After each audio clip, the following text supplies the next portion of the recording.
আমরা মেসোপটেমিয়া সভ্যতাটি পড়েছি। এবার মেসোপটেমিয়া সভ্যতার চারটা যে সুমেরীয়, ব্যাবিলনীয়, অ্যাসিরীয়, ক্যালেডীয়, এই চারটা সভ্যতা পড়েছি। এবার নতুন একটি সভ্যতার নাম হচ্ছে সিন্ধু সভ্যতা। খুব ইম্পর্টেন্ট, এখান থেকে কোশ্চেন আসতে পারে। সিন্ধু সভ্যতা সম্পর্কে জানব। এই পটভূমি হচ্ছে, এটি সবচেয়ে উপমহাদেশের, ভারতীয় উপমহাদেশের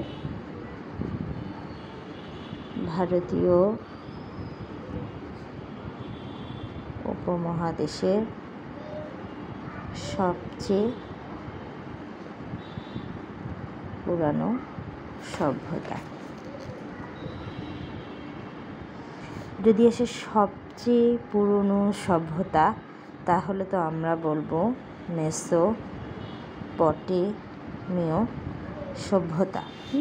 মেসোপটেমীয়, সুমেরীয় যা যা থাকবে, কিন্তু যদি আমরা দেখি ভারতীয় কথাটা আছে, তাহলে সেটা হবে সিন্ধু সভ্যতা। ভারতীয় উপমহাদেশের সবচেয়ে পুরনো হচ্ছে সিন্ধু সভ্যতা, কিন্তু শুধুমাত্র সবচেয়ে পুরনো সভ্যতা হচ্ছে মেসোপটেমীয় সভ্যতা। এটি সিন্ধু নদের তীরে গড়ে উঠেছিল।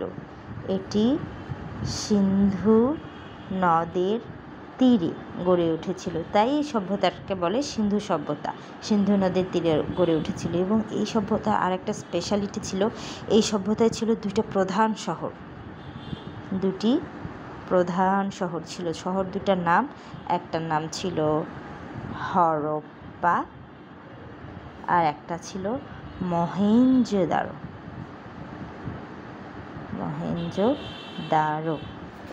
এই হরপ্পাটাই রাভি নদীর তীরে গঠিত ছিল। রাভি নদীর তীরে এই হরপ্পা শহরটি ছিল। দুটি প্রধান শহর ছিল। এই হরপ্পা শহরটি ছিল রাভি নদীর তীরে, আর মহেঞ্জোদারো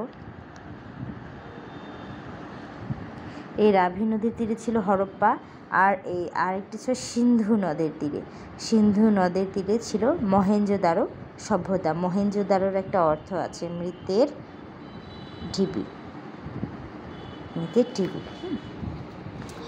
আর এই শহরটাকে এই সিন্ধু সভ্যতা, এখানে হচ্ছে সর্বসাধারণত ধারণা করা যায় এই শহর বা নগর কেন্দ্রিক ছিল, তাই এই সভ্যতাটাকে কিন্তু নগর সভ্যতাও বলা হতো। সিন্ধু সভ্যতাটার সময়কাল। এবার আসি সিন্ধু সভ্যতার সময়কাল। ধারণা করা হয় খ্রিস্টপূর্বাব্দ 3500 থেকে 1500 পর্যন্ত ছিল এই সভ্যতাটা। এখানে দ্রাবিড় জাতি এই সভ্যতাটি গড়ে তুলেছিল। কিন্তু আর্য দুষ্টু জাতি এসে এদেরকে ধ্বংস করে দেয়। তারপরে এটা ধারণা করা হয়, এরকম ছিল। অর্থনৈতিক অবস্থার বেশিরভাগ লোকই কৃষির সাথে জড়িত ছিল। তবে সিন্ধু সভ্যতায় বেশ আভিজাত্য লক্ষ্য করা যায়। যেমন এখানে পাকা পাকা নর্দমা ছিল পয়ঃনিষ্কাশন ব্যবস্থার জন্য। আর হচ্ছে বিভিন্ন দুইতলা তিনতলা বাড়ি,